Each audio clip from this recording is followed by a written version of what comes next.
Hi guys, welcome back to my channel. As you guys know, this is a book review channel, and today we will be reviewing a book that I've been reading recently called The House Without Windows. Make sure you guys like and subscribe. Make sure that you guys leave any comments for any books that you guys want me to review, and let's get into this review.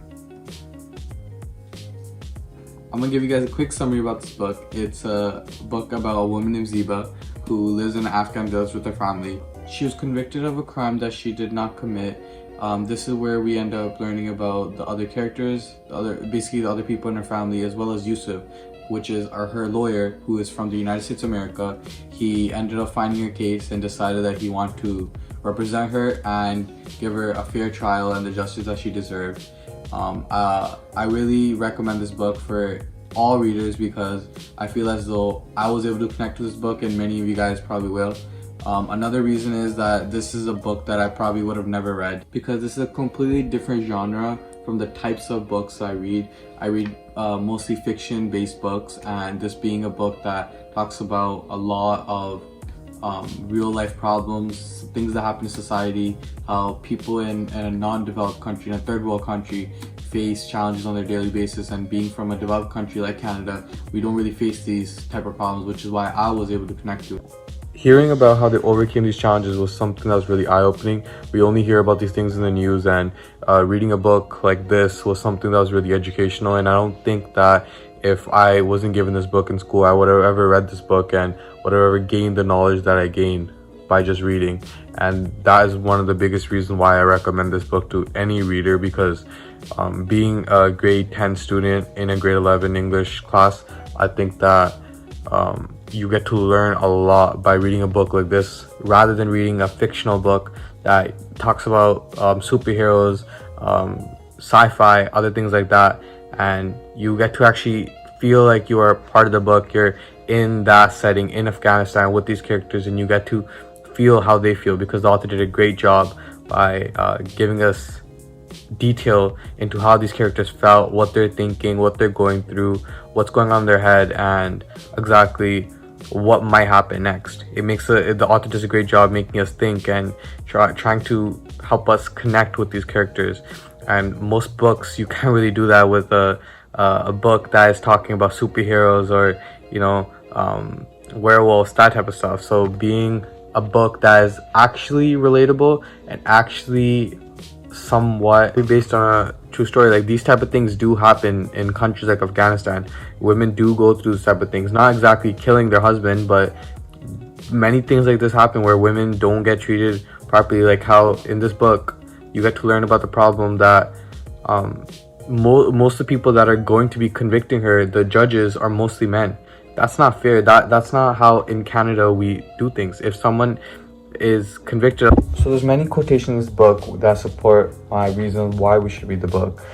Firstly, one quotation is, so this is important because it basically shows that the food there is really scarce and that they don't really have all the fruits and vegetables that we might have, and that we are really fortunate in these type of situations. And I was able to connect to that because I don't really ever think about the fact that what we're cooking with and these type of fruits and vegetables and ingredients that other people probably don't even have or are really honestly get once in a while. Another thing that shows us how this book talks about a lot of social problems is, so this quote obviously shows us that they live in a society where people do get beaten, which is evident by the fact that it said broken ribs and a broken place, and just shows that their houses are not built structurally. They're not built structurally safe for them to live in. The fact that they're talking about broken places and broken spirits, there's war going all around them. and it could be that their house is broken because of the war, and the broken spirits is because they have no hope. You know, these type of things do happen, and even though they might not happen in our society, they do happen in other societies. The aspect of relatability in this story is I am first generation Canadian for my family, and I'm so thankful that my parents moved to Canada and to give me a better life and give my sister a better life. And honestly, there's so many opportunities here than there would be in India. And in this book, there's so many opportunities that Yusuf gets in America rather than being in Afghanistan. And maybe the story would have been much different if Ziba and her family were in America and they weren't stuck in Afghanistan. Maybe this whole thing would have never happened. There's a lot of things that happen in this story that I can relate to, like this quote: Yusuf tore open a thick packet from Colombia. It was good news, but his parents shook their heads in disappointment. Don't you want to be a doctor? Doctors save lives every day. And they reminded him. This is on page 13. And this was something that I laughed about. It was something that just reminded me of everything my parents have said. I've told them many things I want to be, many things in my life, and they always are like, you should be this, you can be this, you can be that. And that just felt like it was directed to me. Like the author wrote this and it was written just for someone like me to relate to and be able to be like, yeah, I feel the same way. There's also a lot of life lessons in the story. Thing that Yusuf's father says is, dignity is not in the work we do. He insisted to his wife and children, who were unaccustomed to seeing him covered in mud and dust. It is how we do the work. And this is something that my parents have said. They always tell me that no matter what work you're doing, just make sure you're happy and you're doing it with a good heart. And that's how I analyze this quotation, and that's what I felt the author was trying to tell me. Another quotation was that the author was just saying that life is short, you know. At any time God can take anything away from you, and in the story, God took away Ziba's children because of just the situation they were put into. They were in an environment where, you know, obviously food was rare, they didn't have all the facilities they needed, and that is just how life is. And that's just a life lesson in the story, that no matter whatever environment you live in, just be grateful for whatever you have, because someone out there in a different type of environment might not exactly have all the resources that you have. If I was to get sick one day, God forbid, I would be able to go to a hospital. In Ziba's situation, the family wouldn't be able to go anywhere because they're in the middle of a war zone. So I think the author did a great job with relatability, teaching us lessons. You know, there's a lot of lessons and opportunities for us to be able to connect.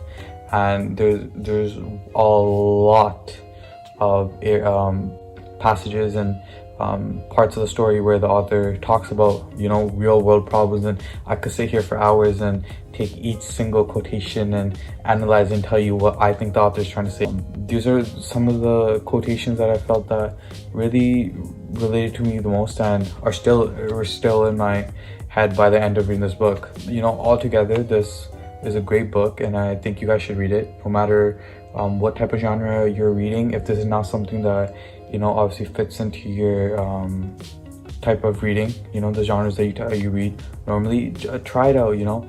Read a few pages. If you don't like it, then, you know, obviously you don't have to read this book, and I think that you guys are gonna have a great time reading the book, just like how I did, and enjoy.